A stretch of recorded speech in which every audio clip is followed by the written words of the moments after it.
I'm going to go ahead and call the Tuesday, August 7th, 2012 City of Oldsmar Council meeting to order. Our invocation, our pledge will be led by our city attorney, Mr. Tom Trask. At this time, I'd ask you to please join me in rising. Our Heavenly Father, we are gathered today with members of our community with the shared belief that we must treat each other with dignity and respect. In this invocation, I don't ask you to bow your heads, but to look up at what you can accomplish by working together. I don't ask you to close your eyes, but to keep them open wide to the problems that we face as a city. With your talents and insights, you can lead this community to a better future. As you work together on behalf of all those who live in the city, may you draw strength and encouragement from one another through compassion and reason. This we pray. Amen. Amen. I pledge allegiance to the flag of the United States of America and to the republic for which it stands, one nation, under God, indivisible, with liberty and justice for all. Very nice invocation. Thank you very much for that. Again, I want to welcome everybody here this evening. Our first item on tonight's agenda is our Citizens Open Forum, and this gives anybody in the audience an opportunity to address the council if they so desire. We only have a few rules. First rule is I ask when you come up to the podium, please state your name and address for the record. Second, I respectfully ask that you keep your comments to no more than 5 minutes. And the last is please don't speak towards anything on tonight's agenda. We are going to talk about the water line break on item 5, and if anybody wants to ask a question or make a comment, I will allow you to do so during that time. So with that said, is there anyone that wants to address the council on none of the agenda items? Yes, sir. All right. Whoops, left my glasses. Doesn't matter. Oh, I did. I'm sorry. Okay. First thing I would like to address Name and address. is the yeoman job. You got to do your name and address first. Oh, I'm sorry. Richard A. Ruby, 556 Dove Terrace West, Oldsmar, Florida, 34677. Okay. First is Ann Stefan. Okay. She did an unbelievable job. Let's put it that way. That's the best way I could put it. I don't know how she did it, but she called us, told us every day what was going on, and I think she deserves, without a doubt. Are you talking about item 5, where I just asked you not to talk about item 5 until we got to item 5? What's it? That's on the agenda So tonight? far, you haven't followed any of my directions, Richard. That's on the agenda? Number 5 is, are you talking about the water line break, or are you talking about the water line break? Not the water line break. Oh, okay. No. Ann Stefano. I said she did a yeoman's job. Does a great job every day, yeah. Well, I think she went out above and beyond the call of duty, okay?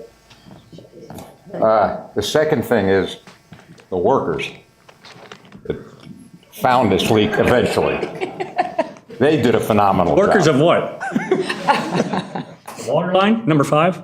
Yeah, of Oldsmar, you big bat. So that's number 2. And the other thing, permit problems with the county, okay? And evidently this has been going on for quite some time.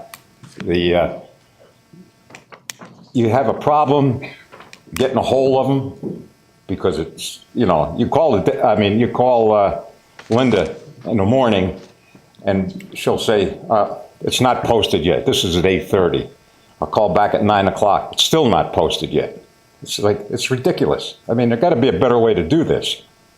So that's really, I think, a serious problem because I don't see any other alternative. I mean, we don't have any other alternatives. The only way I found out what was going on, I called the fire department on a non-emergency number.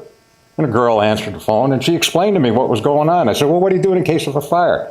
She said, we have arrangements with all the surrounding communities. They'll have to drag hoses, and pumpers in between if there is a fire. So that's really how I found out. But Ann, man, I tell you, she just put out for beyond recognition. So that's really where I'm here for, and I won't bother you anymore.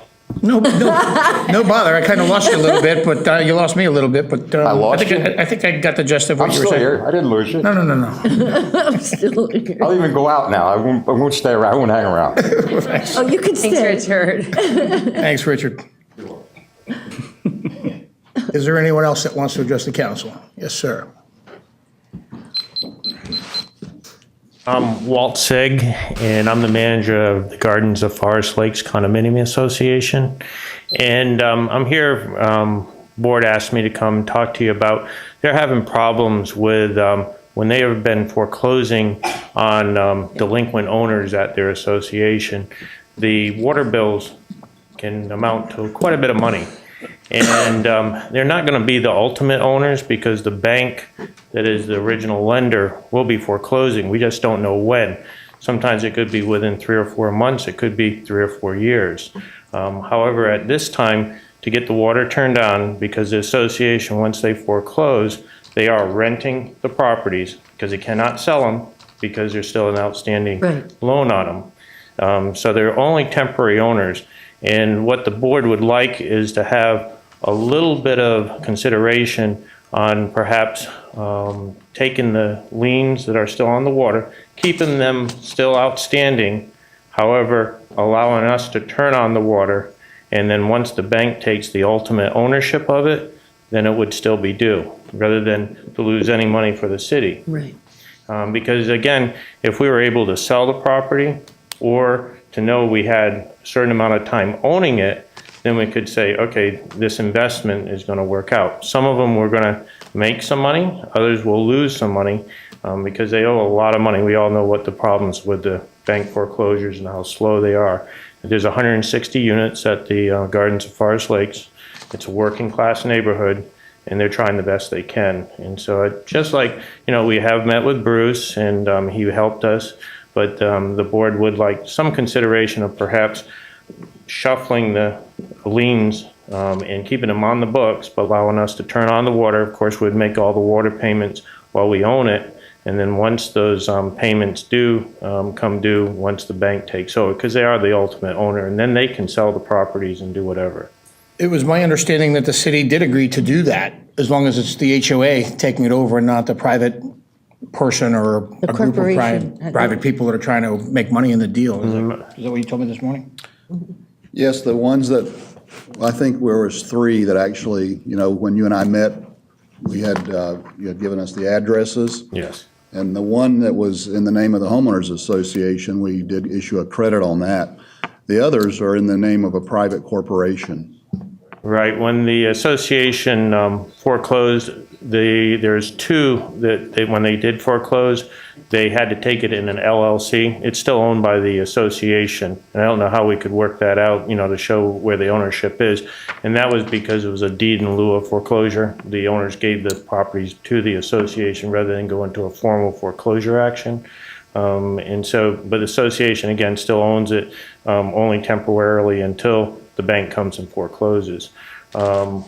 And also, I think we didn't, if my memory serves us, that there was an arrangement we paid less than was owed, but there was still monies over and above that, if we could, they could have been held for the bank to pay, because we did pay the bank, the back fees for the water. This is a little more convoluted Yes. than what's being spoken here between us all. When you say "we" own it, who is "we"? Gardens of Forest Lakes Condominium Association. So the association owns them. Right. What is the association going to do with them? They're going to rent them until the bank forecloses on them. Okay, and then you all won't have any say in the sales then? That's The bank correct. forecloses, and then the bank pays the city Right. for all the back water bills and whatever, but my question would be for Thomas, how do they prove that it seemed like it would be easy to figure out how an LLC is the homeowners association, wouldn't it not? You just go to sunbiz.org and look up the LLC? You can see who the members of the corporation are, who the officers are, but they're going to have to provide you with the actual ownership interest, because even though it lists the owners and the registered agent, it wouldn't say who the actual shareholders are. Okay. But they can provide that to you. But Right, that shouldn't be a problem. Yeah, so if you can get that to the city manager, I'm sure he'll agree to that. And Okay. I think we're on the right path there. And I thank you for coming to the forum we had a couple weeks ago for the Neighborhood Advisory Committee. So thank you for being there. Thank you very much. You bet. Is there anyone else that wants to address the council? Yes, sir. Jerry Cussin, Upper Tampa Bay Chamber of Commerce, 101 State Street West. Just want to mention we have our annual legislative lunch tomorrow. It's usually the largest lunch we have of the year. We invite all legislators, state, county, local, and candidates to represent the Upper Tampa Bay region. Main speaker will be Congressman Gus Polarakis. We will have State Senators Rhonda Storms, Jack Latvala, State Representatives J.W. Grant, and Peter Nair will be there, as well as about 15 to 20 other candidates. That's 11:30 tomorrow, East Lake Woodlands Country Club. Another thing is we're working with the city to provide 1,000 welcome bags. Town and Country Hospital has bought those bags, or nice little backpacks, to provide to all the hotels here for guests that are coming in with the RNC. And with 1,000 bags, we'll have things that will last a little bit longer than that. We'll start packing them this Friday and get them in their hands by the time of the convention. Great. Thank you very much. See you at the lunch tomorrow. Anybody else want to address the council? Yes, Tracy. And committee. And committee. Yeah. and new committee. Come on over here. Does everybody have to put their address? No, we'll just take yours. Okay. Tracy Earhart, 220 Corkwood Lane, Oldsmar. And good evening, council and mayor and everybody here. With the Relay for Life, we just wanted to come and say thank you again to the city for all the support. Continued really, because this was our 11th year doing the Relay for Life, and it's just continues to be a wonderful event, and we keep raising more money. So we have a plaque and a certificate, but we also want to make a special mention to Lynn Reeves and the Leisure Services group here for the city, because he and his staff come out early morning and help us get things set up at Canal Park and stay with us, do the evening, and the staff come out and do all of that. So we really wanted to show appreciation to Lynn and his group as well. I don't think we've ever really done that. So Lynn, are you here? Oh, he is here. We might give you this plaque this time. This says, the City of thank you for your continued support for the Relay for Life of Oldsmar 2012. So we would like to give this to Lynn.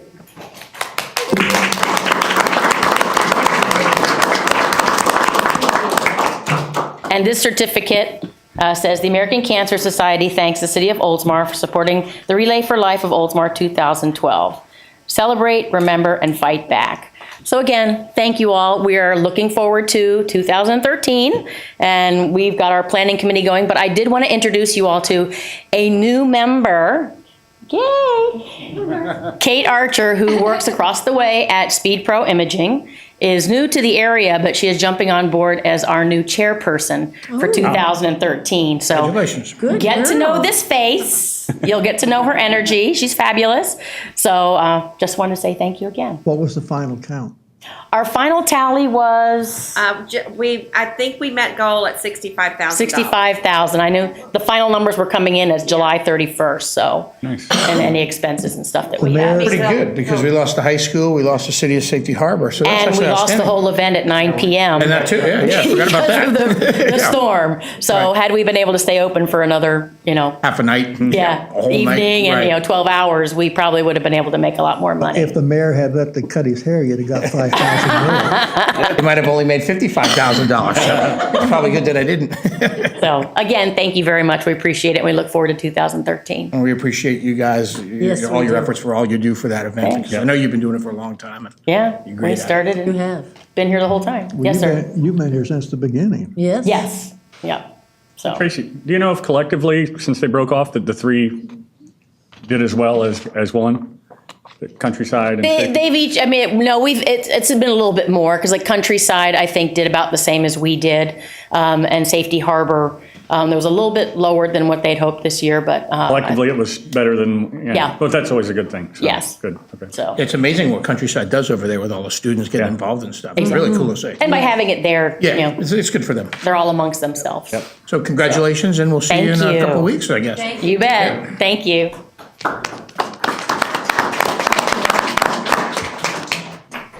Anyone else that would like to address the council?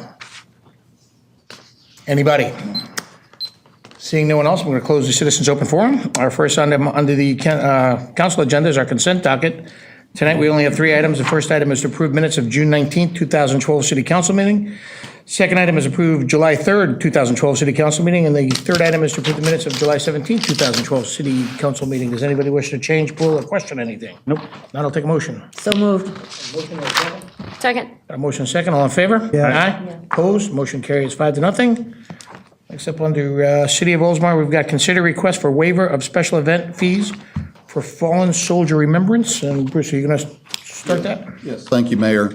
This is a request for approval of the special event fee, waiver of the special event fee for the Fallen Soldiers Remembrance Service, which is scheduled for Saturday, August 18th at Veterans Memorial Park. The fees would be $1,444.50. Tony Gross is here this evening, and she has talked to the council about the event before. As requested, the city waive the rental fees, the insurance requirement, and personnel costs attributed to the event. And You got a I motion? got a good feeling that Tony might want to say Yeah, something this absolutely. evening. But that's the request before you this evening.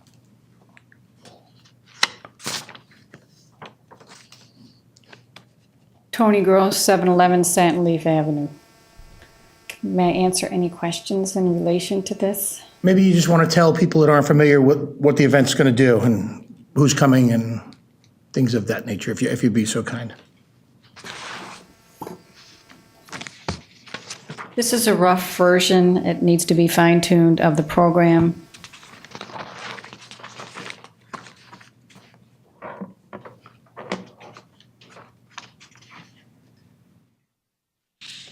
And this is a aerial map of the layout.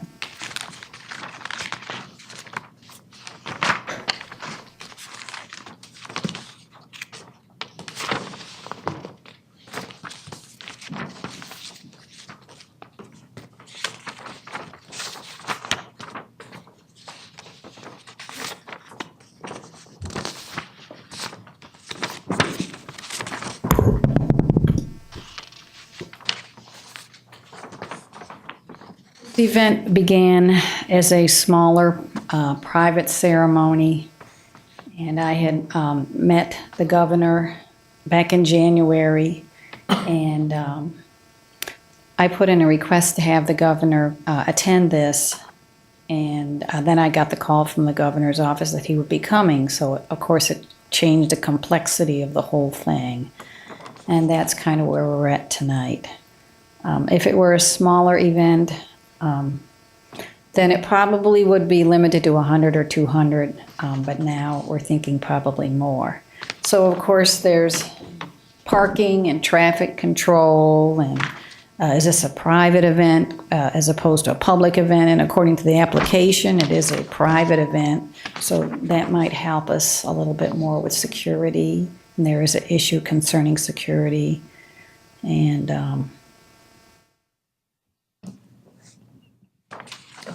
we're at. Okay, well, I don't think you're going to have a problem getting the waiver from the city council. I can assure you of that. I'm confident of that. But you got a I don't know motion if for anybody that? has any questions for Tony. I actually do, at the risk of sounding unpopular. The only concern I have is the insurance. How does that work? Like what, I mean, God forbid, what if something happened? Who would be responsible? Well, it would be like anybody else using one of the city parks. If there was some negligence on the part of the city, then the city, of course, would be sued. If there was some negligence on the part of some other individual that's there carrying on, doing something, it would be, that person would be the one that would be responsible. But So our liability's low then? it all depends on what actually happens. But ultimately, it's just like anybody else using the park. We a always wedding. have insurance. Okay. Like a wedding or anything Okay. else? Well, that was my only concern. I think it's wonderful, Tony, so I had to I ask. understand. I had a question too about that. All right. That's a well-founded question. May I? Tony, tell everybody, because they're watching TV, tell everybody exactly when it is, what it is. The event is Saturday, August the 18th, begins at 10 o'clock, and hopefully it ends at 11:30. And it's at Oldsmar's beautiful waterfront park, Veterans Memorial Park. Great. And it's for all the fallen soldiers. This is an event to recognize and memorialize the soldiers who have died in the line of duty as a result of their service with the armed services from the past 6 months. Their names will be read, as well as several other events that will be occurring. And as you can see, hopefully we'll be having a parachutist landing with SOLCOM. I'm waiting on the okay from that. If we don't have a parachutist, then we'll have a flyover with the Mystic Air Crew. This is a community event that I believe will highlight the beauty of Oldsmar and as well as instill patriotism within our young people. So, something else, I was out of town, and I want to express on behalf of the city of Oldsmar our condolences to your son's friend who just was killed over in Afghanistan as well. I read that in Orlando, and very sorry to hear that, and appreciate all you do for what you are doing. I don't know if anybody else has any questions.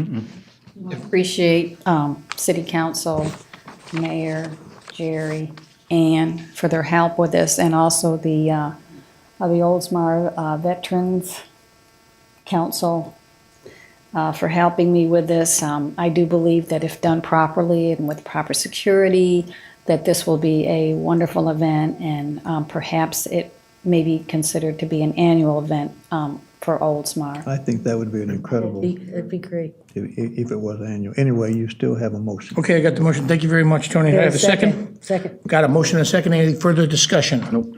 All in favor? Aye. Opposed? Motion carries 5-0. Thank you very much. Okay, next up, we've got number 5 is a report on the water line break. Yes, Mayor, Council, the next item is a report on the water line break on July 21st and 22nd. In addition to the information included in the packet, Lisa Ray has a PowerPoint presentation that she prepared to, which reviews the event in kind of a chronological order and also includes some areas that we are evaluating for improving our response to emergencies. So I'll turn it over to Lisa. Hi, Lisa. Our Public Works Director, Lisa Ray. Hi, Lisa Ray, Director of Public Works, City of Oldsmar. Thank you very much, Bruce, and thank you, Council. Okay, which one makes me move? Okay. I'm here to give you an update or kind of a report on what happened the weekend of July 21st. I'm sure all of you know we did have a major water outage that weekend. And I'm going to go through a timeline that gives you the sequence of events, what we were doing, what the different situations were. The water break itself actually occurred at 1:30 a.m. on Saturday morning. So it was in the middle of the night. The reason we know the time is we do have a lot of instrumentation at the water pump station, and these circular charts, which I brought, the one from that actual day, show at 1:30 a.m. an increase in our demand, in our water going out, and you can see the red line maybe starts dropping, but I can, this is our original, so I can pass it around. You can see it if you're interested. But that's how we're able to pinpoint the time when it actually happened. We do have automated systems in there that respond, start filling the tank faster. However, the flow going out of the plant, which much greater than the flow that was able to come into the ground storage tank at that time. Around 3 a.m., the standby operator received a call that there was a problem with the system, and shortly thereafter, the standby operator started receiving a lot of calls from residents as well, saying that they either had low pressure or had no water. The standby operator was on his way into the city at that point already and immediately called in the distribution and collection supervisor so that he could bring in crews and start helping to assess the situation. By about 5 a.m., we had a crew of about 4 people at the water pump station. At that time, it was still dark out. They were not able to see what was happening in the streets, but they started immediately assessing what was happening at the water pump station. They double-checked the fill valves, make make sure it was actually filling properly. They went ahead and they looked at these graphs. They set up a bypass around the automated fill valves because the bypass allows us to fill the tank faster. So they started filling the tank, and at that same time, during that time while it was still dark out, they tried to bring the system back up online. However, they were experiencing extremely high flows going out of the water pump station at around just about 4,500 gallons per minute. Our average rate going out of our water pump station is around 1,100 gallons per minute, maybe with a peak of 1,500 gallons per minute. So the water going out of the water pump station was leaving extremely fast. They also were not able to maintain the pressure in the system. I think the maximum they were able to get it up to was about 45 PSI. That's pounds per square inch. We need to, well, average pressure that we run is about 68 pounds per square inch. So it was considerably lower. And the reason we couldn't get the pressure up is because the water was leaving the system so quickly, it could not build up in the pipes. And that indicated to them that there was a large break somewhere out in the system. Additional staff started arriving around 7 a.m. because it was starting to get light out. And the first thing that they did, most water lines are under streets, driveways, sidewalks. They're in visible locations. And so the first plan of attack is to go drive all the streets, which they did, looking for an obvious sign of the leak somewhere in the streets. And I do have a picture later in the presentation that shows a leak that we had here in the city a couple of years ago, a line that was roughly the same size, and you can just see the water pouring down the street. Well, by 9:30, they realized, okay, we're not seeing this water. Water was still hemorrhaging. We had not shut everything off at this point. We were still hemorrhaging water out of the system at about 4,500 gallons per minute. So we started isolating portions of the system. In the meantime, the Emergency Operations Center had already been called in, and we were holding our first Emergency Operations Center meeting at 10 a.m. And the advantage of activating the Emergency Operations Center is it really shifts responsibility so that key people can focus on key items. For example, at that point, when the communications was activated, Ann took over handling all communications, making sure that the proper information was getting out at the proper times. We set up call center at the fire station, or the EOC logistics set up the call center, and so we have different people that are assigned to different tasks, and the assignment for basically Public Works at that point was strictly working on finding this leak. And any communication coordination with outside agencies or with other entities was done through the Emergency Operations Center. And I'm sure Bruce has probably provided you with more details on how we set that up, but it is a response plan that we use for hurricanes and any disaster as well. At that point, because there were some places that did have water or might have had water, we didn't issue the official boil water notice, but we started cautioning people that if you had water available to boil it because the pressure had gone below 20 pounds per square inch in the system.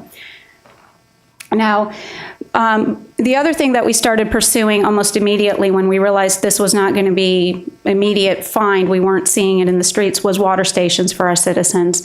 That was also coordinated through the Emergency Operations Center. We coordinated with the city of St. Petersburg, and they were able to provide us with 2 water stations. One of them was set up at City Hall and the other one out at Canal Park, so that residents would be able to get water at no charge, bring their jugs, fill them up as needed. And we also started calling some outside entities. We coordinated with Pinellas County, Clearwater, Jones Edmonds and Associates, and Simplicity, which is a disaster recovery organization that has a contract with the city through the Florida League of Cities. And we talked to them, we told them what we were doing, the approaches we were using, and the feedback we were getting is that every response or every step we were taking was the correct step at that point. The one suggestion that they did bring up was to get up in the air, see what we could see from the air, because sometimes you can spot things aerially that you're not going to see on the road. And so through the EOC, we were able to coordinate with Pinellas County Sheriff's Office, and we were able to get a helicopter ride for one of our staff members who's very familiar with the system. He went up in the air, and by the time he was up in the air, it was about 3 3:30 p.m. We had isolated everything north of Tampa Road. And the reason we started by isolating everything north of Tampa Road, because if you remember, this was right after, okay, we had Tropical Storm Debbie, and then in a 10 to 12 day period, we had about 11 more inches of rain, ending on like July 17th. The amount of water that was coming through those drainage canals, the one between Lockheed Martin and Bay Arbor, the thing was full. It was really coming down quick. We also had the same situation over in the Cypress Lakes Industrial Park. Lots of water coming down the drainage canals on Douglas and Burbank, and we were receiving a lot of calls. I've never seen the water this high. I've never seen it running this way. And so we thought, okay, it's up here. We had staff members out collecting samples from the stormwater system, trying to find chlorine residual in the stormwater, because chlorine would not normally be in stormwater, it's in drinking water. And so we were trying to see if we can find which canal it's in. But at the same time, we were monitoring what was happening at the water pump station, and we noticed that we were still having high flows. The pressure had increased, and the reason the pressure increased is because the pumps were not having to try to provide water to as big an area. So they were able to repressurize sections, but we were still going out of the water pump station at a little over 3,000 gallons per minute at that point. And our pressure, we got it up to about 55. So we stepped back, and at about 7 p.m., we switched the isolation. We went ahead and we said, okay, it's not north of Tampa Road. We've checked all of these avenues, all of the leads that we were getting up there. We were still getting evidence from the water pump station that it was not in the area that we had isolated, so we switched our approach. We isolated south of Tampa Road and reactivated all of the water lines on the north side of Tampa Road.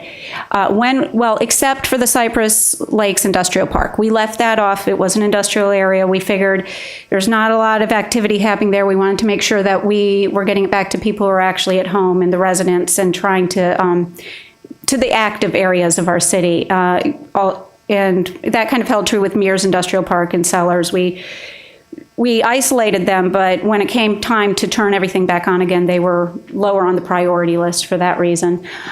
So at that point, after we switched the isolation, we saw the flow rate going out of the water pump station drop to about 500 gallons per minute.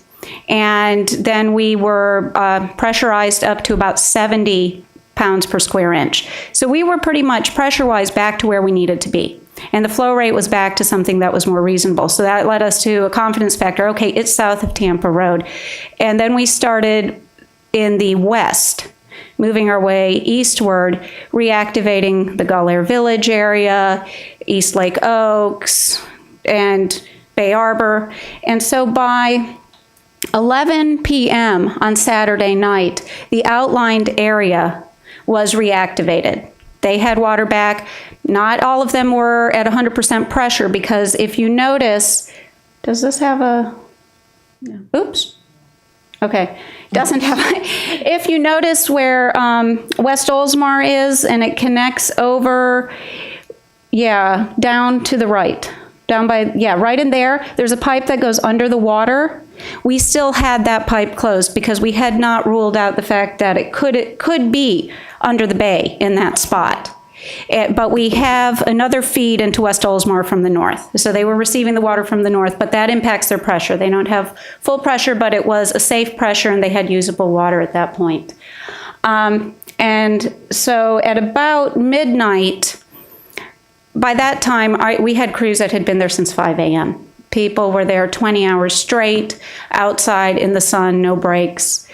Trying to find this, a very stressful situation. It was dark. We had had a pretty severe storm that had moved through, and they had actually been out in that storm, still trying to work. So we went ahead and we sent the crews home, but we did leave one person at the pump station overnight to monitor, to make sure that nothing weird happened with the controls, so that we would know, okay, what's going on. So one person stayed at the water pump station overnight. By 7 a.m., we had a crews all back at the water pump station. It was light again. We were able to start safely working.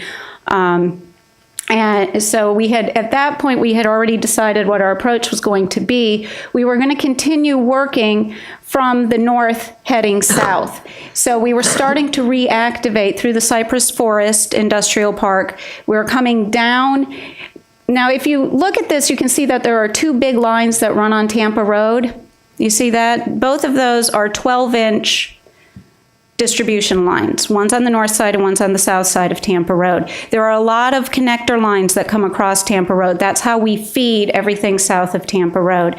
So in order to reorganize or reactivate areas without just activating everything, you have to go out and you have to close a bunch of valves and then go and reopen another set of valves.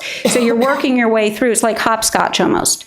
You close this valve, put the water back in, see what happens, open the next set. And so you're just working your way through the system.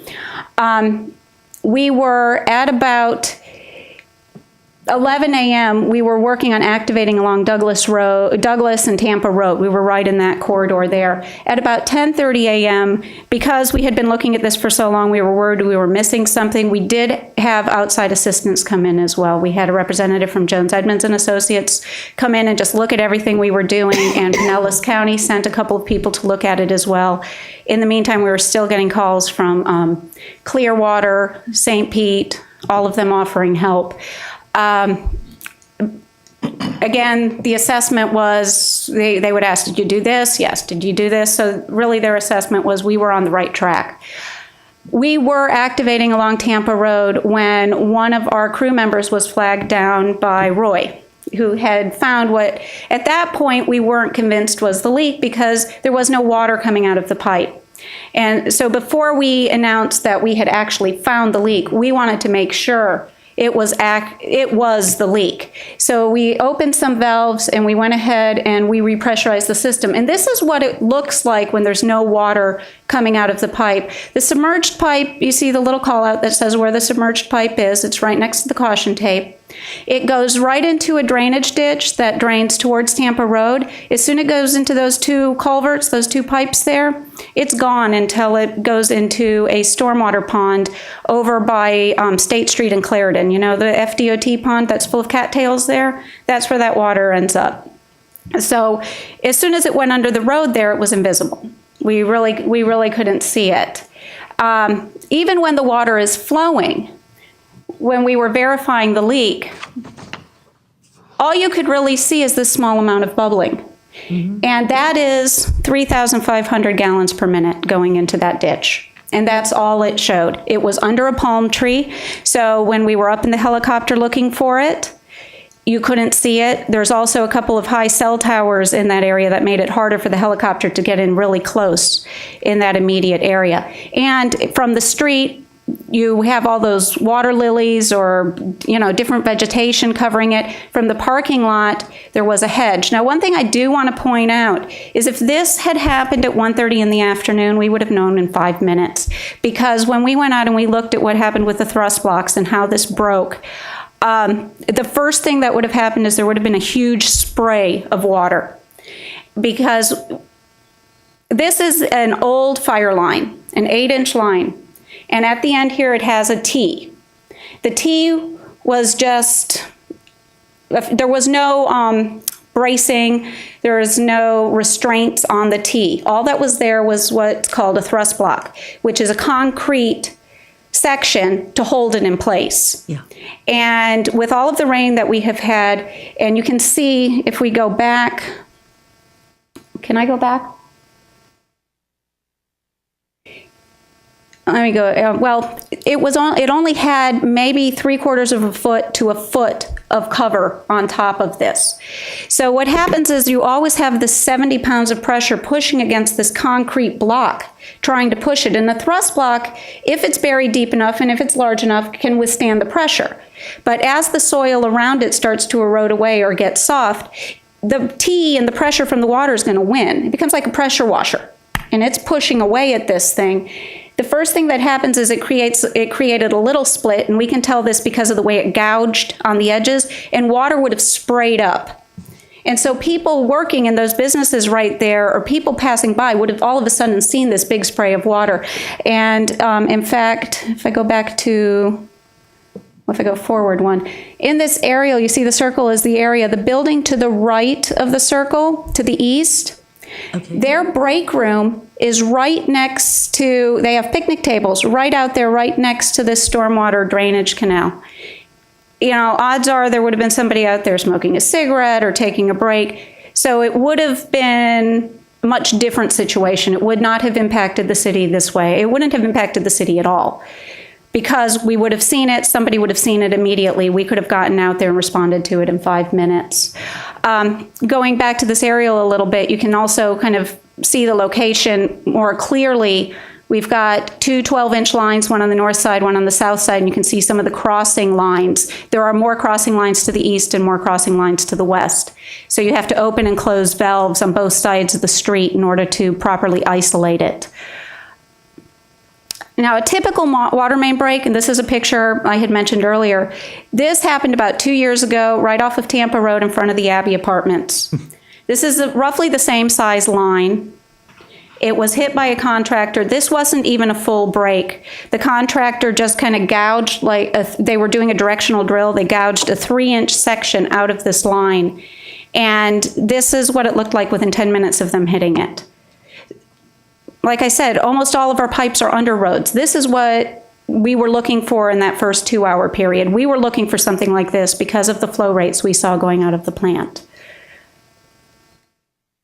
Now, Monday, by then, we had identified the leak. After the leak was verified, first thing that we did was start to reactivate the system. We isolated that one piece of pipe. Fortunately, because it was an old fire line, it had a valve very close to it, and we were able to isolate it without impacting any of the businesses right next to it, and we were able to repressurize the whole system by about 3 o'clock. Everybody had some water left. By 5 o'clock, all of the smaller lines had been reopened. And so by 5 o'clock, pretty much everybody had water again, and 7 p.m. our crews did get to go home again. So they put in another 12-hour day on Sunday. Now on Monday, we worked on repairing the 8-inch line. We did get assistance from Clearwater. Their people were fresh. Ours had been here for like 32 hours. And they offered assistance. We did have our crews working with them. They also helped with some of the other leaks that were identified during this emergency, because when you start increasing and decreasing pressure, you start getting shifts in other places in the system that can cause other leaks that weren't there originally, but just from the shifts they occur. We also started coordinating with the Florida Department of Environmental Protection on clearing our lines. They do require water quality testing after any break to make sure that the water quality is safe. Another thing that Pinellas County did for us at that point, as soon as we reestablished water throughout the city, they increased the chlorine dose at their plant. So we had a higher chlorine dose coming into Oldsmar to help ensure that the water quality was good. Our first round of tests were collected at noon and delivered to SAL. And then what we did in order to expedite the process is we had 2 people come in at midnight that night to collect the second round of tests. Usually you just wait till the next business day, but in this situation, because of the large impact, we went ahead and had them come in at midnight to collect the second round of tests. SAL also helped us out tremendously. They had one of their lab technicians come in at 2 a.m. to set up the test and start the analysis. It is an 18-hour test before you know whether the water quality is there or not. Oh. So by having them set up the test at 2 a.m., we actually gained 6 hours on being able to rescind the boil water notice. And by 9 p.m. that evening, we were able to lift the precautionary boil water notice. This is just some pictures of the repair crews working on Monday. And some of the improvements that we've identified, first thing that we did is we're reevaluating some of the set points. There's a lot of them automatic alarm call-out systems, not just at the water plant, but also at the water reclamation facility. We use them all the time. And what we're reevaluating is some of those set points at the water pump station. We're looking at low-level alarm that's going to trigger a call-out. We're looking at the pressure sensor alarms that are going to trigger call-outs. Now, really, what would it have bought us in this situation with the rate that the water was going out? Maybe half an hour. It wouldn't have made enough difference, but we're looking at them. We want to make sure that they do in most situations give us enough time to respond. The other one that we're doing is we're establishing isolation zones within the city. The city has never had a break this big that they have not been able to find within 15 minutes. It's just never happened. We've never had to cordon off the whole city, but the situation could come up in a hurricane. And so what we're doing is we're establishing, we're going to divide the city into 8 sections, write up some standard operating procedures with maps, clearly mark the valves in the field so that instead of depending on the 6 distribution and collection operators, crew workers to be out there finding all of these, we can get some people who are not familiar with the system and pair them up. And if they know exactly where these valves are, they can go out and we can move faster on isolating, and then it would allow us faster to reassess and make repairs. But we're working right now with the IT department and using GIS, get the points, get the maps established, and writing out the procedures. The other one is we're looking at some instrumentation, some purchases that might help in this situation. We're looking at remote pressure monitoring, would monitor the pressure throughout the system. It's used mainly in large distribution systems. You don't usually use them in smaller distribution systems. Because of the size of our system, our pressure is pretty consistent throughout. We don't see a lot of natural variation in the pressure. But in your larger systems you do. But we are examining that as a possibility. Another one is leak detection equipment. It actually works on an acoustic type of system where you're listening to the water flow through the pipe. And you're able to, if water's flowing faster through a pipe, you can actually hear it. And with a system like that, you'd be able to go from location and say, okay, how fast is the water flowing in this area? And you could kind of track it down into a region. So we're looking into some of that equipment. In fact, today we met with one of the companies that does have that equipment. And the other thing we're looking at is a more effective use of personnel, because we do have 6 crew members and 1 supervisor in distribution and collection. We have about 100 miles of water pipe, 75 miles of reclaimed water pipe, 25 force main, and like 70-something sanitary sewer, gravity sanitary sewer pipeline for 6 people to maintain.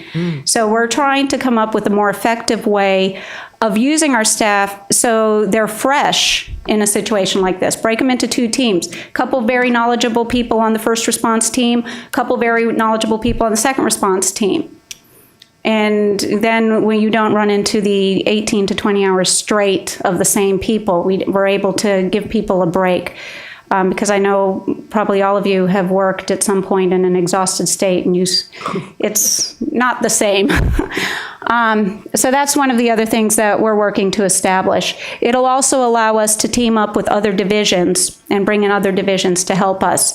Team them up with somebody who is in distribution and collection, because it's a safety factor. You're out in the roads, you want to make sure there's 2 people there. If you're working around ditches, and you don't want one person out alone in these situations. We definitely want to thank the following: Pinellas County for all of their help, their calls, their coordination, the increase in chlorine residual, providing an extra set of eyes on Sunday. City of St. Pete for their water stations, and a lot of their support as well. Clearwater coming and help make the repairs, and Southern Analytical Labs having somebody there at 2 a.m. to start the testing for us. Jones Edmonds and Associates, Florida Department of Environmental Protections, and especially our residents and businesses for their patience and understanding. Thank you very much. Thank you. Any questions for Lisa? No, I was there most of all day Saturday and Sunday morning, not doing a lot of accomplishment. I was there.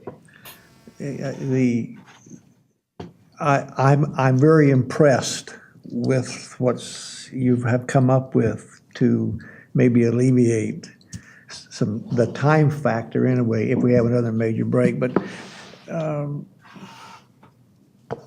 there's some other things that we can talk about in 4 walls. But the employees,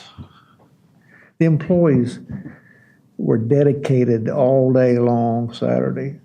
And I think I was out there when that storm hit with y'all, when that storm hit, and they were still out there trying to find this stupid leak. And the employees did an incredible job.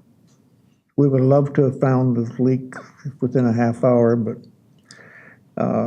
there may have been some communication problems or something like that, but the employees did.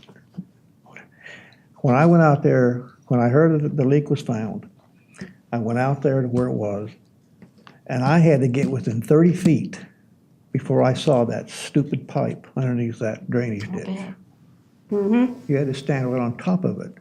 And there was a great big palm tree sitting right over it. I said, I cannot believe that this thing, you could have had a helicopter 25 feet off the ground, you wouldn't have seen it. But anyway, of course, I had opinions that day, but I thank the employees. And what you've come up with is impressive to me. And I think it's needed, and I think it will solve a lot of problems that would have worked a little quicker, I think. Anyway, that's all I have to say. Okay, John? I think they're marvelous. I think the city employees and everybody that did this, I just think they're absolutely marvelous. Thank you very much. Go ahead. Yeah, I mean, it's uncharted waters, so to speak. I was there when the Tampa Road one happened. Very obvious. I mean, the picture you show is all the dirt going down, but nothing about the crater that was about the size of this room that opened up. So, you know, you're looking for Captain Obvious, and I talked to Bruce, and I live right there in Bay Arbor. You would never see an extra amount of water like that going down that ditch. You wouldn't even notice it, or if it was in a storm sewer line, or as it was, you know, underwater like that. And you know, hats off to everybody that put in so many hours and found it. You know, it's an unfortunate situation. You know, the businesses and it's good to see. You know, we don't have a flawless system. You know, and that we go in and it's things like this that make us say, ooh, how can we do this different? And as I talked to Bruce today, you know, like he said, normally you identify these things and they're fixed and people don't even know what's going on. But this, as you said, could have a hurricane or other things, or something stupid like this could happen again. And it's good to see that the city, and it's not surprising that the great staff that we have has, you know, come up with a better way to skin the cat, so to speak. So, good. Well, I agree, because I had a resident knocking at my door at 6:45 a.m. Hey, that's what I got voted in for. It didn't bother me. I just called a few people in the city and said, hey, I got people at my door. I'm going to call you. But I just would like to know whether or not, I mean, everybody we're thanking here, I mean, this resident, Roy, do we know his last name? Do we know who he is? Can we recognize him publicly and thank him? Because, I mean, that... I know it's kind of like, you know, we've got all these people and all this equipment and everything else, and a resident finds it. So, I mean, maybe that would be something we could add to the list. Maybe get a dirt bike, you know? I mean, we got 100 miles of pipe. Maybe that would be something that would be, you know, is he here? What? Well, we do know his last name. He has requested that we not give it out. He wants to remain anonymous. Anne might be able to give you more information on that. Well, as long as he knows how much we really appreciate what he did. Yeah, I did call and I talked to him, and I know Ann has also talked to him, and but he said, I don't want my name out there. And we need to honor that. Right, no, absolutely, but just so he, you know. I definitely agree. And, you know, one thing I did not mention, but we, just like the fire department, just like the police department, we depend on our residents to inform us when something isn't quite right in their neighborhood.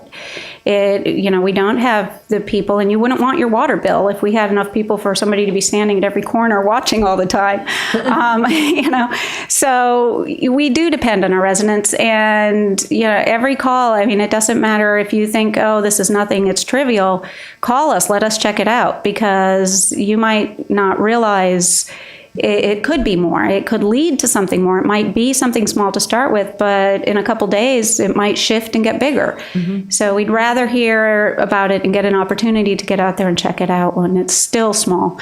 Right. And for it to be the first time that it's ever happened, that this has ever happened, that it's taken so long. Right. I was impressed also by how all my neighbors, we all, you know, anybody that had a pool, they said, oh, come on over and, you can take that, we all kind of worked together to get through it. And I didn't experience people that were that upset. Even Flamestone, one of the employees of Flamestone, I mean, God bless them. I mean, losing all those, reservations and everything. It just seemed like it could have been a lot worse, and it wasn't. So that was nice. All right, and, first of all, I realize that everybody on staff did everything they possibly could, and they gave their whole effort, and they bought into it, and they took ownership of it, and we're very appreciative of that, and also thanking our partners that came to our assistance. I've got some concerns, and I appreciate all the improvements that you've given us, but I've got some concerns on some improvements that I see glaring that we haven't talked about yet.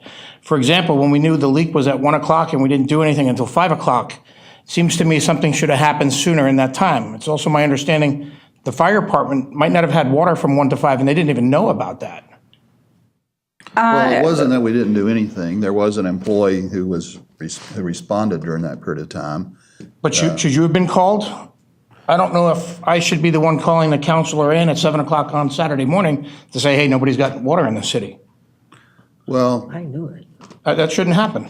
it could have been a different assessment, but we're doing 20/20 hindsight now. So I think, though, that we are looking at public notification and the phone system. And so that's being evaluated as well.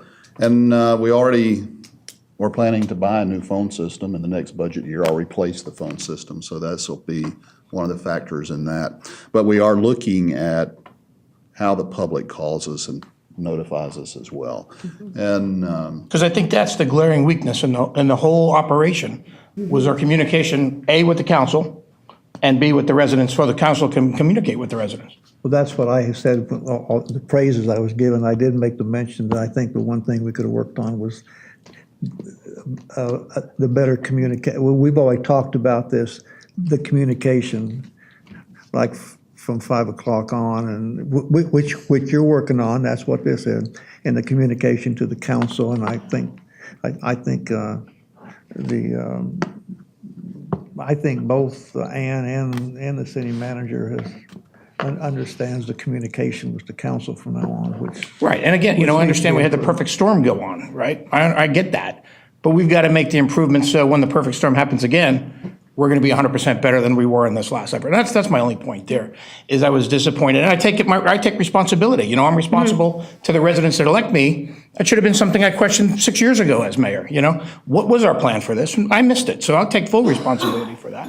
But I know tomorrow we make. I don't think you need to take full responsibility for that. But I don't want to blame anybody in the city for anything. But it's not your fault Tomorrow either, we're going to have a Jim. budget session, and I'm sure in the budget, Mr. Haddock is going to have a new mechanism for this not to happen again, whether it's in a whole new entire phone system or whatever it is. But, I called the emergency number, the night number, the day number. Those were full. I called the fire department. That number was full. Then I called Bob Sears' cell phone number. His number was full. So then I called Ann, and she goes, "Oh, you have no water." And that's how. And then I called Jerry. I called Doug. I called Linda. I called Janice. I already knew it, and anybody that called me during the day or the next day, I had answers for them. I mean, Right. I really don't have a problem with the communication. I mean, I thought they were pretty good considering this was freaky. I think the point is made that is good, that all of the things were full. Citizens couldn't even leave. That's not good. Or all of the voice messages or whatever is set we in are place getting a for new people. phone Those were all system. full, so that's good. So All of that's being worked on. One thing I did express to the city manager and to Ann is that when this does happen, that the council should be upgraded every 2 or 3 hours on that has nothing to do with y'all. That they've put in place, and I think Ann is putting this in place, that if this ever happens again, that each council member should be upgraded every 2 or 3 hours. we could be upgraded too. We could be upgraded, or we're going to I think you've had all the upgrades you can have. We're going to run for president, huh? You're on Jerry Beaverland 3.1 already. That's it.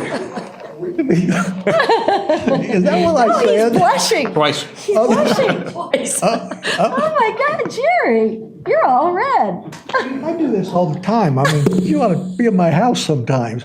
Yeah, I know. Updated, how's that? Updated, yes. You know, I mean, I wasn't sure, I wasn't going to bring it up at this forum since we're meeting tomorrow, but I would agree that the communication, and as an elected official, Jim left me a message. I didn't get it till I was on my way to the radio station. I wondered why city staff was out all over the place, but I had neighbors calling, and I didn't have an answer. I didn't even know what happened. I wasn't sure to the extent. I didn't know. And I know we didn't know, but I didn't know we didn't even have water. Had I not stopped by the fire station at 3 in the afternoon, I didn't get a call from You didn't brush your teeth? Huh? You didn't try to brush your teeth? He never does. Luckily, I brushed my teeth and realized I had no water, and so then I took mouthwash. But Yeah. no, on a serious, had I not stopped, I stopped by the fire station because I heard that's where the EOC was. Had I not stopped, I didn't get a call from city staff till probably 9 o'clock Sunday morning. I already had water, so I assumed everybody else had water. So I really didn't know. I really had no idea. And as Jim said, we were finding out some of our news from the TV station. I didn't find out about Roy till I was laying in bed and hear Roy on a motorcycle. So that's when the mayor's getting calls from the St. Petersburg Times asking what's going on, that's the one thing. I mean, everything you guys did is great. It's just the communication that we didn't know, and we're getting called, and then I feel embarrassed. We got such a great city and such great staff, but it's embarrassing when somebody calls and they say, "Aren't you an elected official?" "Yeah, shouldn't you know?" Yeah, and we don't. And so, I mean, these things are all lessons learned, and that's what I said. As you said, I think everybody expected it. And Bruce, when I talked to him today, they expected, it's another break, they're going to go out and find this massive crater somewhere, and it just wasn't that. And it kind of caught us, I guess, a little bit off guard, if you will. And I mean, I think this is what you learn from, and we move forward. So, well, what's important now is that everything is being reactivated and being fixed. And we can learn from it, and we can And the get policies better. and procedures are being changed, so we improve ourselves at the end of the day. And that's the most important right. thing, and Yeah. that's my point. absolutely. And that's all I have to say. I think the staff and everybody did a great job, all things considered. As always. And one other thing, all day long, you really have to compliment Lisa. She had a lot of pressure on her that day. Absolutely. You did great. It really was.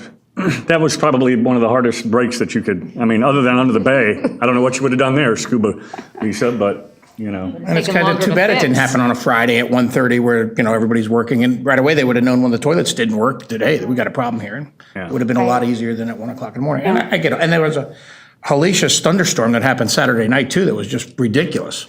Yeah, That didn't help anything. I left Oldsmar with no water to go to Dunedin with no electricity, so that, yeah, Okay. All right, thanks, Lisa. Thank you. thank you. That was a good report. Yep. It was a great report. City Attorney. Mr. Mayor, council members, item number 6, first reading and public hearing of ordinance 2012-10, establishing the March 12, 2013 election date and qualifying period. I'll read that ordinance by title only. Ordinance 2012-10, an ordinance of the City of Oldsmar setting the election date of March 12, 2013, in the candidate qualifying period for the March 12, 2013 election, and providing for the effective date. That was reading of ordinance 2012-10 by title only. All right, thank you. Do I have a motion for ordinance 2012-010? Do I have a second? Second motion. This is a public hearing. This is where you have the opportunity to get the upgrade for mayor on March of. Does anybody from the public wish to address the council on this Do I have ordinance? to live with that now? Yeah. Seeing no one from the public, I'll close the public hearing. Anyone on council? Call the roll, please. Vice Mayor Beaverland? Yes. Miller? Aye. Councilmember Beavis? Aye. Councilmember Norris? Yes. Mayor Roniker? Aye. First reading of ordinance 2012-10, establishing the March 12, 2013 election date and qualifying period is approved with 5 votes for and 0 against. And that's all I have, Mayor. Thank you very much to both of you. City manager. Thank you, Mayor and Council. The next item, consider adoption of Resolution 2012-11, approving the local agency program agreements for phases 1, 2, and 4 of the Oldsmar Trail. Trail project has been around for a number of years. The master trail plan was approved in 2004. The total project was divided into 5 different phases for purposes of funding. These are federal funds, and they come to us through the Pinellas County MPO. Before you this evening are the agreements with the Florida Department of Transportation for phases 1, 2, and 4. And I'll read this resolution by title only. This is a resolution of the City Council of the City of Oldsmar, Florida, approving the local agency program agreements between the State of Florida Department of Transportation and the City of Oldsmar, numbered 41573825801, 41573855801, and 41573835801. Authorizing the mayor and city manager to sign the agreements on behalf of the city and providing for an effective date hereof. That's the reading of Resolution 2012-11. I also want to mention, as the council's aware, the funding for this project is 100% grant. There's no matching requirement. Good. And the design was also funded through this program for the design work, and now we're ready to move on to construction. Awesome. If you have any questions or comments, I'd be happy to respond to those. I recommend the adoption of Resolution 2012-11. I would also just add that Leisure Services and Lynn Reeves did a tremendous job in getting this. Yep. This has been in the queue for the MPO for 6 years? 6 years? So we finally got the money, and I will take a motion for Resolution. You got it. 2012-11. I'd like to say something before, can I? And here it is. Yep. I'd like to say that it's amazing that we got $2.2 million for this. The total was, I don't know, what was the complete total amount that we got in grant money? Well, for these 3 phases, the construction is $2,338,900. Right, And there are 2 more phases to come after this. Just so everybody knows, I mean, all we hear in the press and on TV about tax dollars, federal tax dollars, just bridges to nowhere and $5,000 hammers and everything else. And for this to come to Oldsmar at the effort of Lynn, and we've got to give it to our mayor because you were on the MPO and you helped to get this through. It's extremely difficult to get this kind of money and to be able to do something worthwhile that generations are going to be able to enjoy. So I would personally like to thank you, Mayor and Lynn and everybody that had to do with this, because this is going to be something that's going to be in Oldsmar forever. It's going to be something that we can be proud of forever, that kids, grandkids, everything. So I just wanted to put that in there, that it's not easy to get this kind of money. No, and we've got the other funding for the other ones pretty much locked up as well, so all of our trails will be funded. Right, and it's forever. This is a forever thing. Yeah, it So, only improves. thank you. Thank you. I've got the motion and second. All in favor? Aye. Aye. Opposed? Motion carries 5-0. Thank you. Mayor and council, item 8, authorize the city manager to advertise for bids for construction for Oldsmar Trail phases 1, 2, and 4. This is the same project. As I mentioned, the total grant funding for these 3 phases is $2,338,900. They will be bid as 3 separate projects. That's a requirement of FDOT also, and how the projects were designed. If you have any questions or comments, I'd be happy to respond to those. Tonight, I'm asking that you authorize us to advertise for bid. I should have asked this question of you this morning, and I'm sorry I didn't, but wouldn't there be economies of scale if you were to combine all the bids together for the company?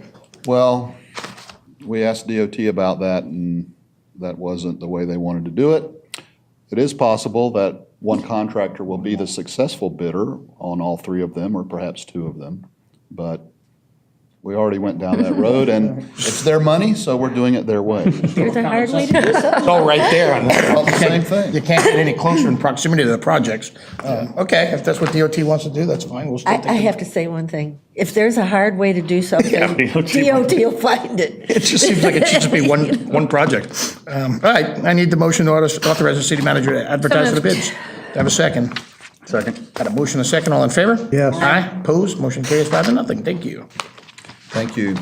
Mayor and council, the next item, accept the annual local mitigation strategy report. Now, this is something that we do on an annual basis. The local mitigation strategy is developed on a countywide basis, and I would like to ask our Planning and Redevelopment Director, Marie Dauphiné, to give you a little more background on this item. I'm Marie Daphne, Planning and Redevelopment Director. The state of Florida has designated the local mitigation strategy as the first step in the process to make community disaster resistant. Also, when you have an LMS, you are eligible to apply for grants, for example, the pre-mitigation disaster grant or the hazard mitigation. So if we didn't have this LMS, we would not be eligible to apply for grants. As the city manager said, it was the LMS was developed cooperatively with other 24 municipalities and the county. And we met on a regular basis to discuss local initiatives that would be included in the LMS. We have some local priorities that have already been completed. They're in your packet. And we have included additional ones as those priorities or initiatives have been completed. Some of the initiatives cover a range of topics, including major drainage improvement projects, hardening of structures, emergency operations center purchases, and educational outreach programs. So this is updated every year, and then it's revised as priorities shift. This is also used as our floodplain management plan. The city is part of the community rating system, and we are required to adopt a floodplain management plan. So FEMA has accepted this LMS as our floodplain management plan, and because they have and it's adopted, we're required to present a report to the city every year. This report also means that we have been able to maintain our Class 6 standing with the CRS. Yeah, which gives us 20% off of our flood insurance. In the special flood hazard area and 10% outside. So I just included some attachments, pretty much the initiatives that are included in the LMS, and then I included the Appendix 15 that kind of summarizes what we do as a city as far as the floodplain management plan. And of course, we have to verify with FEMA that any of these projects or initiatives, the city is going to undertake, and that's why they want, copies of the budget pages. So I'll try to answer any questions at this time. Any questions for Marie? No, Bruce explained everything to me this morning. Thank you very much, Marie. Before you go, though, there's a couple of points I'd kind of like you to elaborate on. And of course, you mentioned the connection between this program and the National Flood Insurance Program. But also in particular, and there's a description in here about things that we do. The purpose of the program is to do things ahead of time that will mitigate or lessen damage from natural disasters such as flooding or hurricanes in the future. And but one thing in particular I wanted you to maybe elaborate on just for a minute or two is the enforcement of the 50% rule, which is sometimes not that popular, but depending on the situation. And actually, It's never popular. If you look at the information in the packet, it's at the top of I guess it's the 7th page, but it's the last page of the summary before the charts begin. Oh. And it's up at the top of that page is number 4, and where it mentions enforcement of the 50% rule. Well, we do a number of other things related to stormwater management. And sometimes people want to know, well, why are you enforcing this, or why do you have this regulation, such as requiring for years buildings to be built at least 1 foot above the required minimum floodplain, and also to be above the crown of the road and things like that. Well, the benefit is community-wide, and that's the reduction in flood insurance premiums. But anyway, if you could just to spread the word, help people to be better educated and informed, just take a minute or two and talk about the 50% rule. Yeah, well, Oldsmar, I think, is one of the few communities, we do it for the life of the structure. I think FEMA requires you only to do it 5 or 10 years, but our purpose is there's a lot of properties in the special flood hazard area that were built, and they're definitely flood prone, and they're repetitive loss properties, and that really impacts our rating. So if somebody comes in and they have a repetitive loss property, or they need to do a substantial improvement to something that is actually pre-firm, then we have kept a record of how many improvements they've done and the cost of the improvements. And if they start to exceed that, then they have to bring the whole structure up to the code. So that's created, some problems sometimes, but we only really encountered it recently. with a commercial building. And, we explained to him that he could have flood-proofed, but they seemed to think that that was going to be really expensive. And there were ways that, he could have done it, but we just kind of feel that it's worked really well for us since 1991.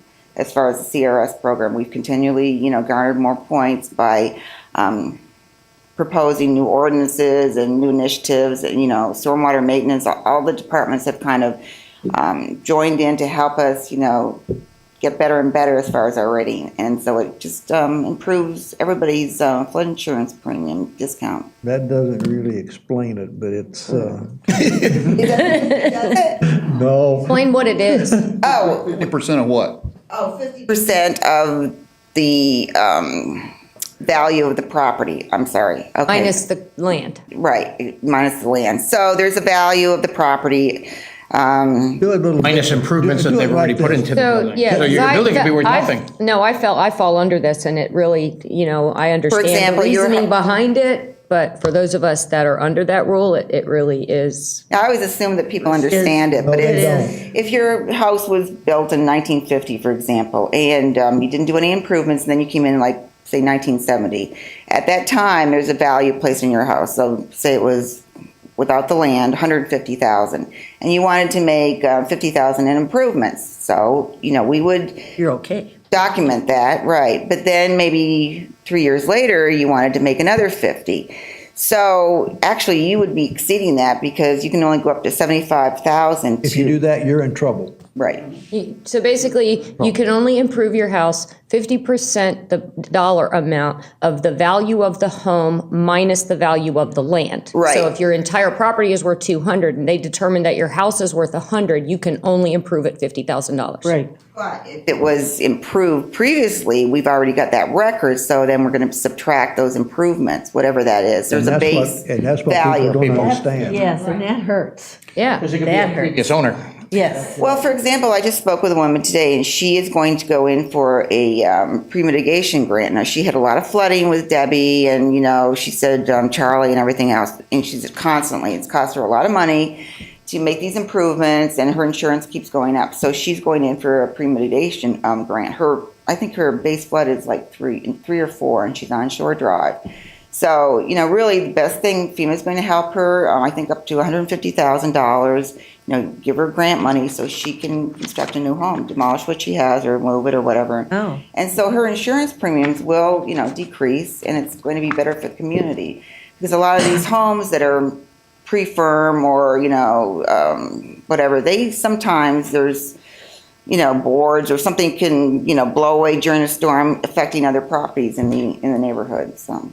But it's still very complicated for people to understand. Yes, it is. But it's, you can sit there and have a home that they're gonna come and tell you, well, you exceeded the 50%, now you have to tear your home down. you gotta tear it down, or you have right. to No, rent- you don't have to tear it, or you have to raise it up, or you have to well, do. that's just- How are you going to do that? Try to raise the house.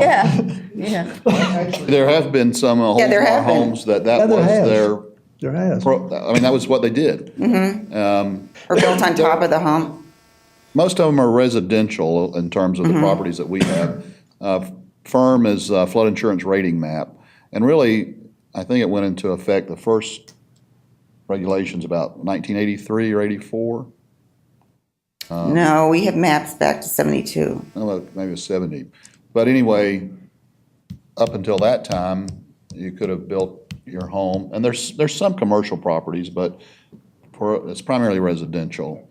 And but anyway, there are a number of them, but particularly in this program, that the example Marie was just giving is a repetitive loss property. And fortunately, we do not have a whole lot of those. 4. You can count them, We on only your have 4? fingers. We used to have I think there was 10, then, people came in and redeveloped the property, demolished the structure, built a new, house, and you see that along Shore Drive. Oh, So absolutely. we don't really have too many issues. But, the primary objective of FEMA is, no loss of life, and then property damage, they don't want to keep paying out when people keep getting flooded, so. But it's worked well with us. We've only had a couple of issues. And I guess what I would want, really, the message to take away and people to become better educated about is we don't make these things up, and prior city councils haven't adopted these kind of regulations, just willy-nilly. And there is a benefit to the community long-term, and that primary financial benefit is you get a lower flood insurance premium. So I thought it was just an opportunity to talk a little bit more about it, because most people aren't really that familiar with it. They know they have flood insurance and they pay their premiums, and hopefully in most cases then life goes on and there are no claims. One thing too, with the community rating system, they have come up with a new manual. So just when we got kind of used to the old manual, they came up with new. And That's a shock. Yeah, the regulations and the point system has changed. So some communities actually lost a class, because of the way it's, they calculate it now. So we've been lucky we've been able to maintain the 6. And we're going to keep coming back to you with, ordinance changes and do, new processes, et cetera. So to make it better. Thank you very much, Marie. I need a motion to accept the annual local mitigation strategy report. You got it. I have a second? Second, all in favor? Aye. Opposed? Motion carries 5-0. Anything else, Bruce?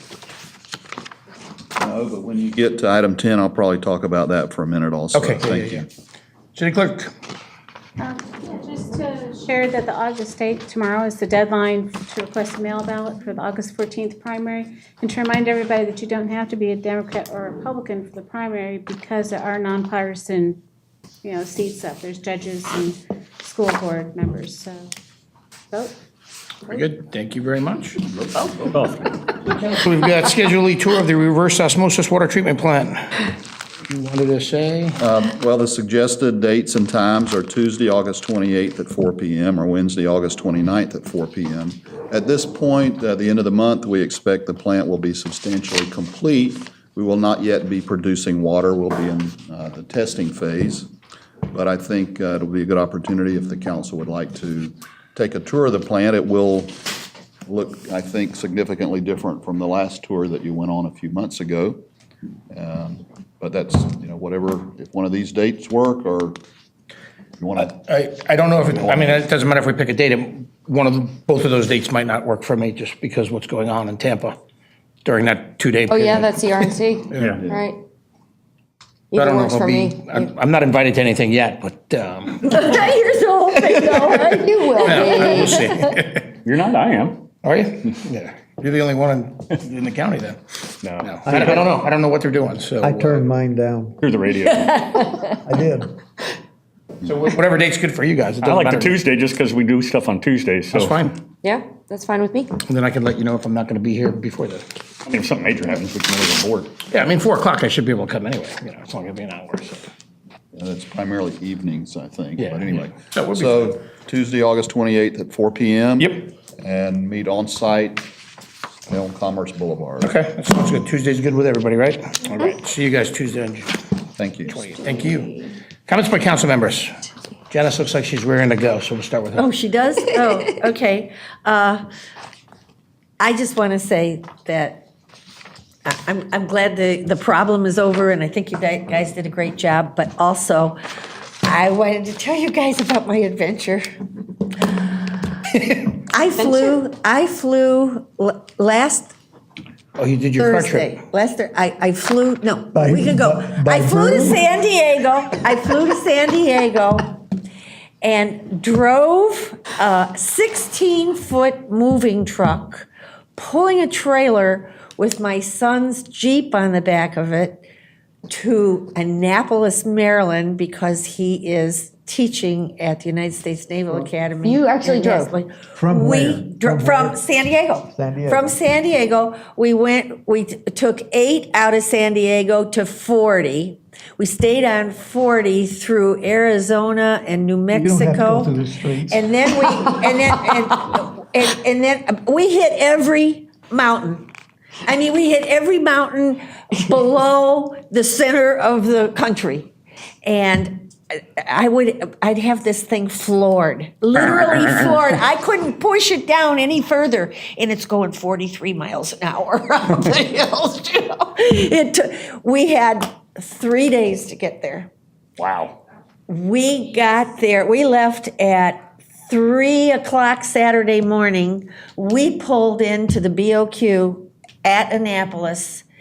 At 4 o'clock Tuesday morning, he had to report at 8 o'clock in uniform. So we just made it. Wow. Yeah, that was the trip from hell. But everybody should do it. Not pulling a trailer, but everybody should do it. I mean, other thing, this country is absolutely the most magnificent country in the world. Amen to that. It is. I mean, gee, I was telling Bruce today, when we went across the Mississippi, it was in the middle of the night, and we were going into Memphis, and the lights on the bridge, they're still little old round lights, and they go like this. And you can see the barges with the lights, and it's real wide there. I mean, I got goosebumps, and I said, Grant, we're passing the mighty Mississippi. Now, I have been in the Mississippi. I've beat my feet in the Mississippi mud a jillion times. But this was so inspiring. I mean, this trip to this, it's been a long time since I've seen the country that way, and I was just really in raptures. It's a wonderful country. I love it. Other than that, that's it. All right, thank you. We'll go to Linda. I just wanted to let everybody know that I went, and I guess I don't graduate from it, but I did the environmental permitting summer school a couple weeks ago in Marco Island, and there were only a few representatives from Pinellas County. Most of the people were like lawyers and PhD scientists, and I was like this little fish in this big pond, and some of the classes were just, I'm taking all these notes like a good student and everything, and I'm wondering why nobody else is taking notes. And then I found out that all the charts, we're going to get a CD and a book and all the charts and everything, so I quit taking notes, and we're going to get that in a few weeks. And when I get that, if it's right, if it's all right with y'all, some of the stuff was so interesting. I'd like to do a little presentation, and then I could give to the department heads the different portions of the school you that should. makes, because some of the classes, the classes were an hour and 45 minutes apiece, and they were no breaks, and it was 4 classes a day, so it was real intense. And I picked, Ann and I were on the phone a lot, picking classes that I thought would be not only interesting to me, but also have an impact on Oldsmar. Useful. And so I picked ones that had to do with water, or I did impacts of climate change on water, the sea levels. I took classes on sovereign land, permits on sovereign lands, and I didn't know what a sovereign land is. It sounds like something my king owns or something, but it's basically land that we own under the water. Like if you're going to do a dock, how all these really interesting things. So I would like to do a little tiny presentation whenever I do get all of the charts and graphs and everything, because they're going to be a lot better than my notes. But I thank the city for sending me, and I really enjoyed it, and I learned a lot. All right, thank you. Doug? Good. A couple of things. It wasn't a 43-mile-an-hour trip, but my friend, and you may have heard a lot of you on Facebook, he left The biker. Clearwater Beach a couple of weeks ago. He's bicycling for cancer. Susan G. Coleman, Dusty Showers. He's known, you've seen him on TV wearing his pink bra all over the place. But he made it to New Orleans so far, and he's headed to I can't remember, I think Los Angeles. Dallas? Oh. No, California. He's going from here to Yeah, but I mean California. his next thing. He's changed his route based on people that with the 3-day relay and where they're at and where they can do fundraisers. And he's never really. I was out at my beach real estate office, and he came riding up and told me, he goes, I haven't really done much training. I said, really? He goes, yeah, I rode from West Chase to here, and I'm going to ride a couple more times. and he goes, here we go, we're off. So he's cut his hand, he's blown about 50 tires. Some friends are donating bikes, and he's really raising a lot of money. But yeah, he's pedaled all the way. He's doing about 50 miles a day. He's left New Orleans this morning. So it's great. You probably see it on the news. Curious about the red light cameras, how that's going. Do we have any numbers, indication? We're live now, right? I saw them flashing at Gull Air this morning. I smiled. Violators are now getting citations, although they probably have not arrived yet. And what was our number in the trial period? Do we know? I don't have that. The first week was like 500. I heard it was a lot, and we weren't even all the way up and running yet. Is it really? Tim might know. Tim? Yeah. Really? Honestly? I was in Orlando all week and Yeah. they've got cameras all over the place now in Orlando. In Orlando. And you're just watching these people going by and I'm going, holy cow. No, you're getting, like, what, do you see a flashbulb or something? They got the little enforcement. Well, I know they've got. How do you know? The red light's red. Yeah. You'll get it in the mail. You get it in the mail, so you don't know that you got one until you get it in the mail. Right. And you should have seen all the cars in Orlando getting them. It was Really? unbelievable. Oh, there's some intersections. It's like the paparazzi. Yeah. They're going, pew, pew, pew, pew. Yeah. Oh, my. So Good. I have a question, probably more for Lynn, but I had been contacted by the Republican Party to see about using Ariel's Park for a Mitt Romney thing, and Bruce and some people met there, and it was on the list, and it's been on the list a couple of times. They really like it, but they got to narrow it down, so we were not picked for this time. But I had a question I was asking Bruce about the band shell and the big blue box in there, and what that is, and why it's there. The big blue box. The big blue. In the back of the stage. Marie is the leader service director. That's a storage area that has some sound equipment in it that runs the sound system that's up on the amphitheater. And We it's a keep our storage area. secrets in there. Well, I mean, it Bury the bones. I was asking Bruce because we were talking about the Romney thing and what a perfect backdrop. I said, yeah, except for that ugly blue box that sits there in the middle of the stage that blocks half the view of the bay. I've done a gazillion events there and I've never seen it done I've never seen it. Are you Never talking been about in there? Arioles? The events that you do, they bring their own sound system. Oh, okay. Oh, like maybe plays or something like that? Plays, there's speakers throughout the park. Yeah. So for people that are hard of hearing, we put speakers in the back of the park so we could announce. Oh, I see. So, And it had to be right there in the middle of the stage, huh? yeah. And there's also DVR in there with cameras. Oh, okay. I said I've done a lot of events. I'd You didn't never. tell anybody that, really. They know. That's it. That's all I got, Mayor. All right, thank you. Mr. Vice Mayor. I got just a couple of things. I want to thank Tony for what they're doing for the fallen veterans. I think that is an incredible, it is going to be an incredible event. When I was 12 years old, I remember coming from Idaho. We crossed the Mississippi at night on a bus, 7 days on a bus. Oh, And you crossed the Mississippi that night. You could smell. You could smell the food being. It was.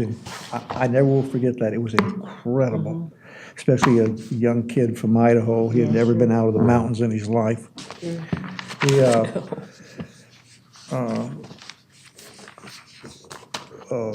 You all know that Rita's mother had passed away, so we. Read it, Clark. I did not know that. oh, I didn't know that. To her, we offer our Absolutely. our sure. condolences. And I also want to comment on Tom's prayer. It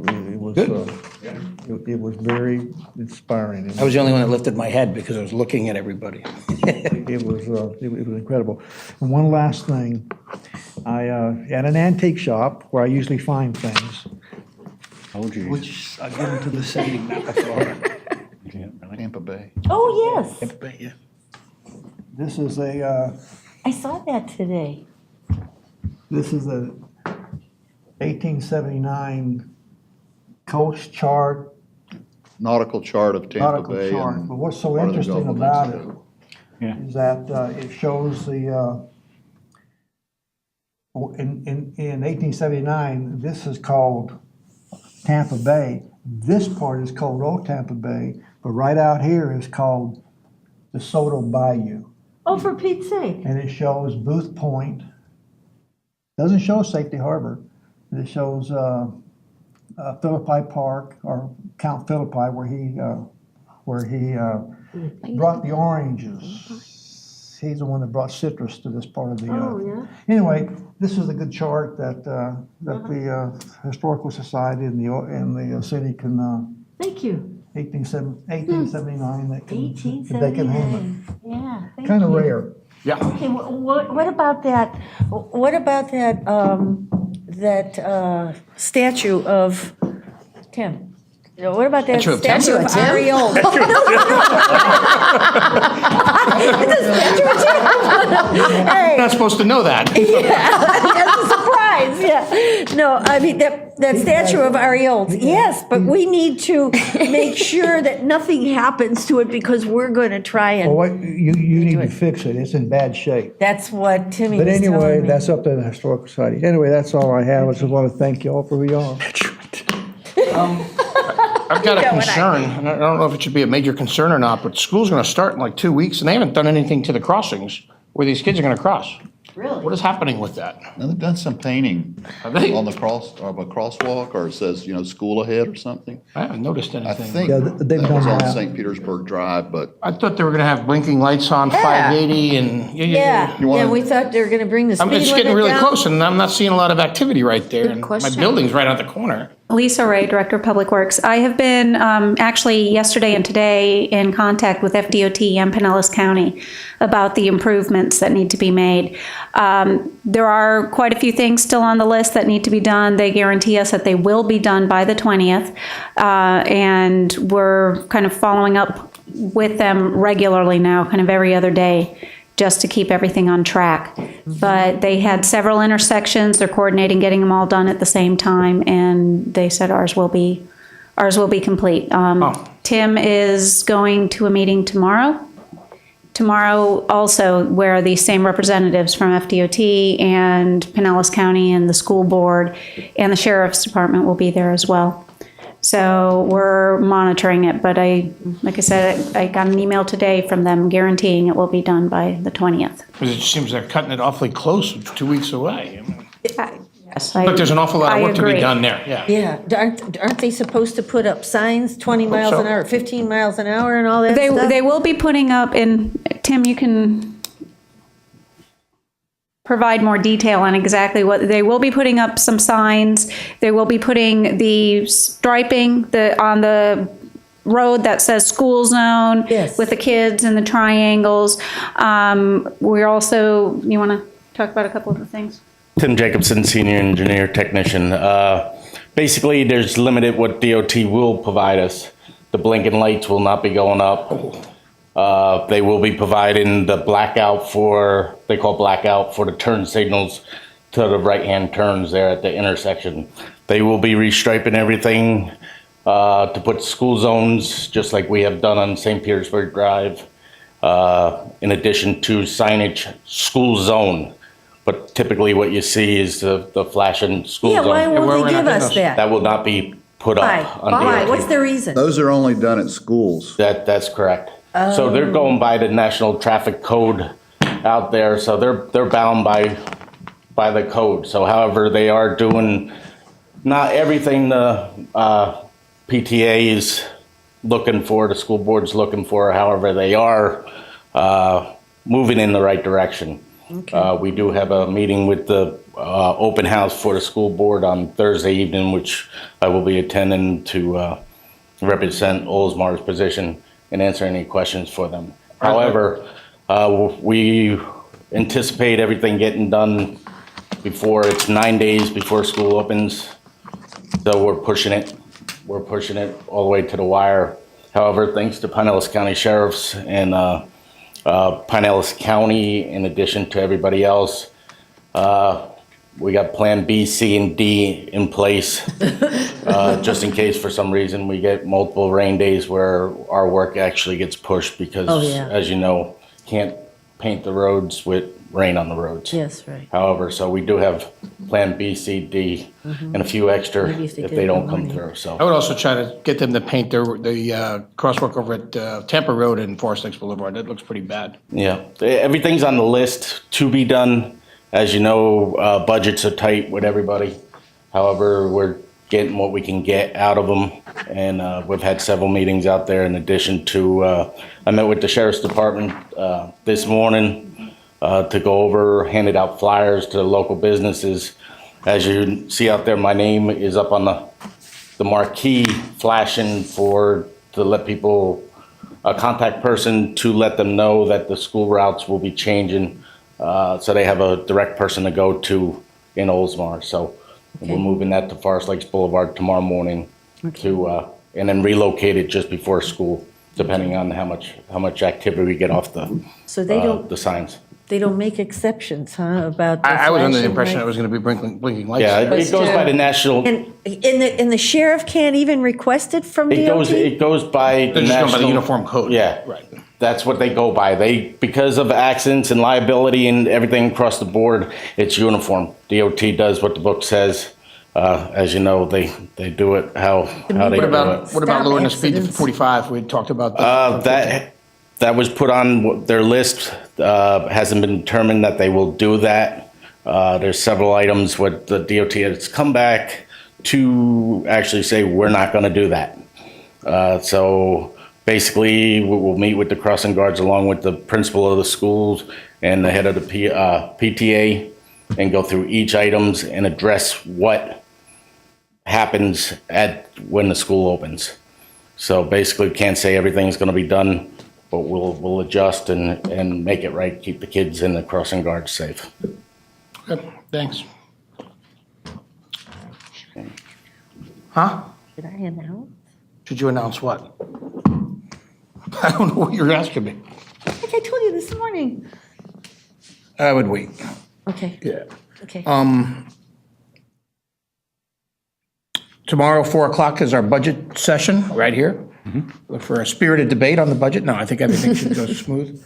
Talked to Bruce a lot about it, and I want to compliment once again all the employees and Bruce and the department heads, and Al has been on sick leave, but he's going to try and make it tomorrow. So usually the budget goes pretty well in the city of Oldsmar, and I Yes, it have does. every expectation that it will again. So congratulations on another good budget. I don't have anything else. I need a motion for the tentative agenda. So moved. Have a second? Second. Got a motion second. All in favor? Aye. Opposed? Done.